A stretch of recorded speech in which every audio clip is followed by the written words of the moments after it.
Santorini is a small island about 18 kilometers long from north to south and 12 kilometers wide. It is known for having the best sunsets in the world thanks to its beautiful scenery and unique architecture.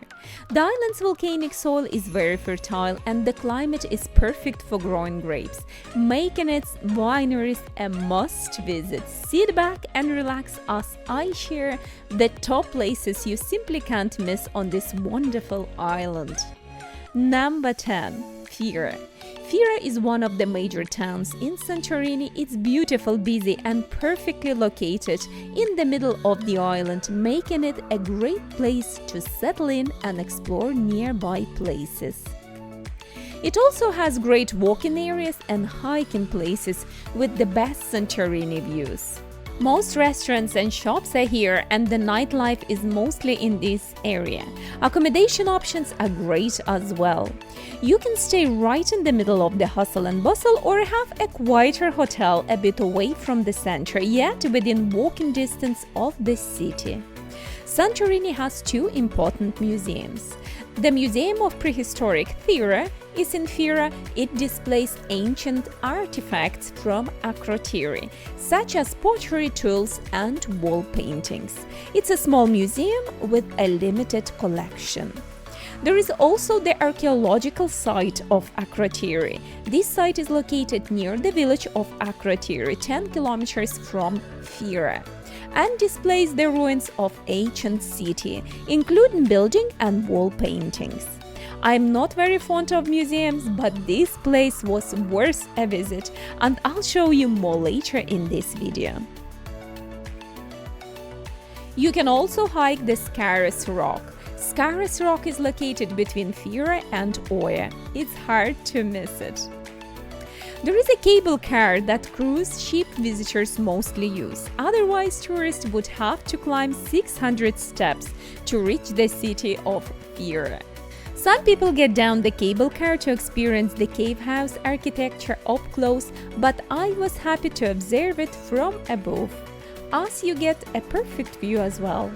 There is another hike available from Fira to Oya. It's 10 kilometers long and takes approximately 4 hours. I think it's a great thing to do if you stay on the island for longer and travel off-season, as you'll be in the blazing hot sun during the summer months as there is a little shade. But if it's something you really want to do during the summer, do it early in the morning. Number 9. Oya. The most visited place on the island gets especially crowded during sunset, when all the tourists flock to witness the breathtaking views of this beautiful city. I visited Santorini in early May 2024, which is usually off-season, but it was still crowded with tourists. Honestly, the crowds made it hard to enjoy the beauty and take photos. Locals mentioned that during high season people start queuing 3 hours before sunset. Yes guys, 3 hours before the sunset. The narrow streets get so packed that some don't get a chance to see the famous sunset from Oya. Tip: to enjoy the sunset, book a table at a restaurant or bar. This way you can enjoy the view without being crowded. Oya is a small and can be visited in a couple of hours, but it's a must-see. Okay guys, it's a must-see place.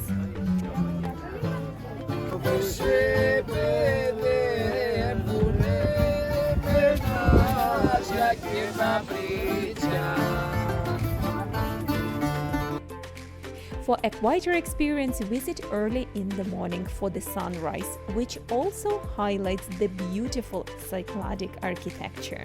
Hotels in Oya can be quite pricey. If your budget allows, staying for one night is a good option. But staying longer might not be worth it, guys. After spending a few weeks on the island, I discovered many other fantastic spots to watch the sunset. I will share a few of these beautiful locations in my description. Number 8. Red Beach. Red Beach is famous for its unique red and black volcanic sand and dramatic red cliffs.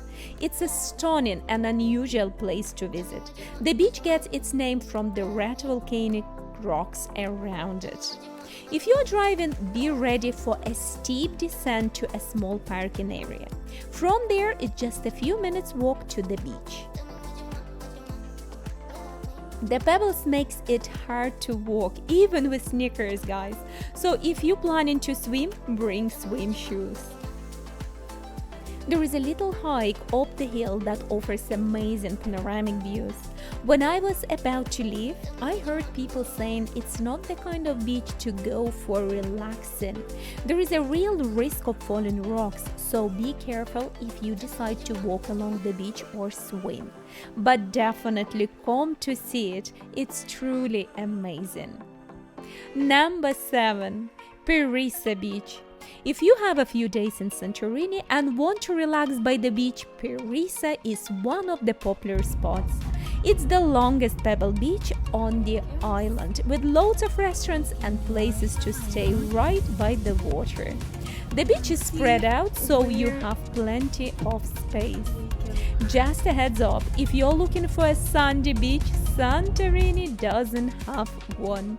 Perissa has many sunbeds for rent, water sport facilities and affordable accommodation options, making it a great base if you plan to stay longer.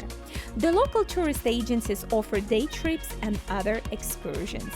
The nightlife here is decent but less lively than at Kamari Beach. That's what takes me to a number 6. Kamari Beach.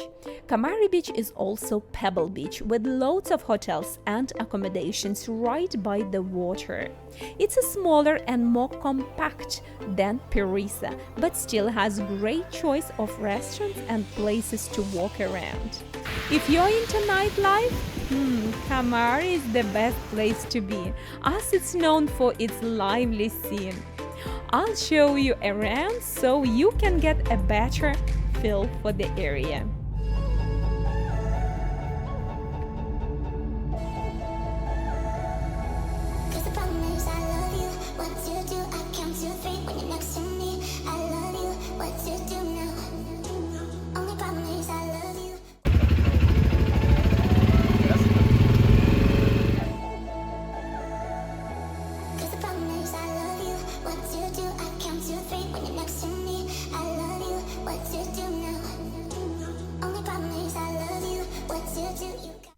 Number 5.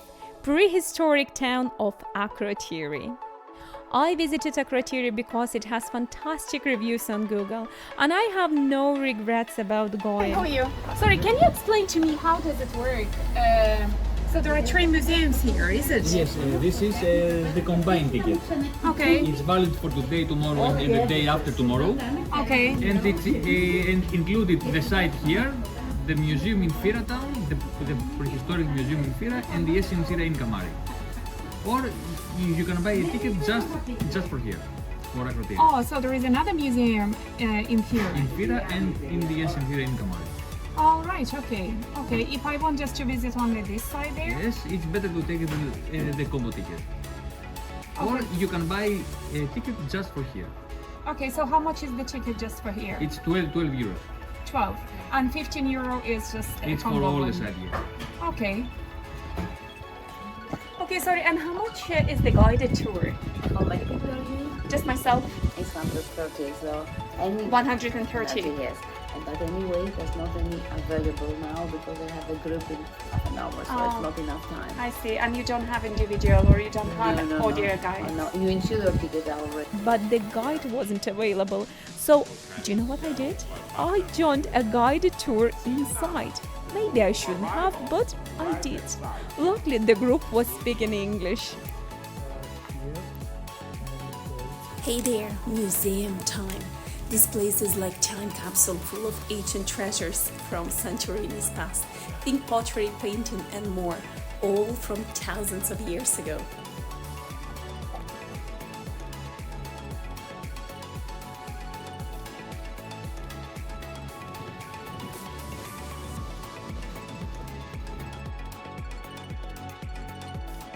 Number 4. Megalochori village in Santorini. To be honest, there isn't much info about this place, but I fell in love with this tiny village. There was just something about it. It wasn't overcrowded when I visited, and every little shop or coffee place I went into had a unique charm that made me not want to leave. I usually have a packed itinerary, guys, but I just let it go and stayed there for a few hours because I just couldn't help myself. The tiny streets have a magical exterior that you just have to see. The village is very small, and at the end there is a lovely vineyard view that you can enjoy. It's also famous for horse riding if you're into that. Number 3. The Wine Museum of Santorini. The Wine Museum of Santorini is where you can learn all about how wine is made on the island.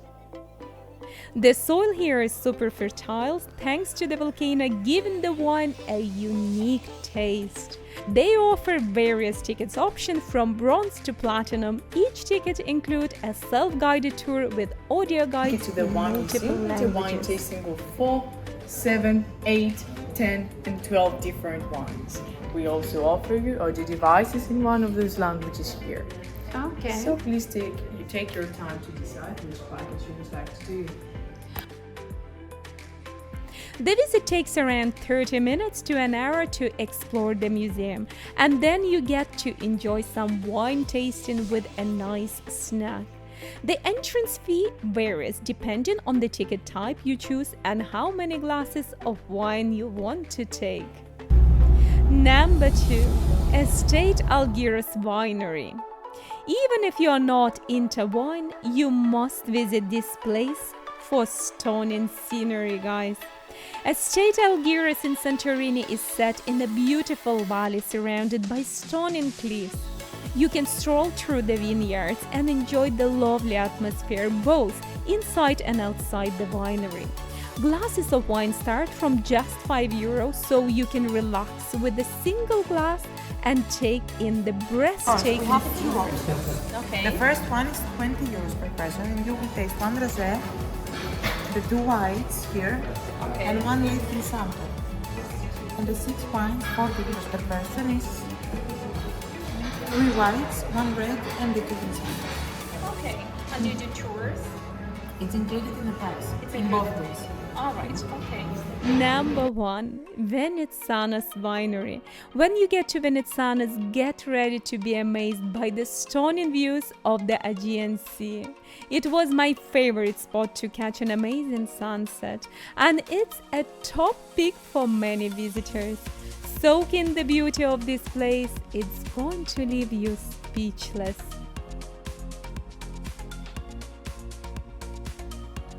In my next episode, I'm off to another adventure. I'll keep sharing tips to save you time and money. If you like this video, subscribing would mean the world to me. Feel free to comment below on your experience in Santorini and how much time you spend there. Thanks for watching, guys, and see you next week for our next adventure. With love, see you next week. Bye!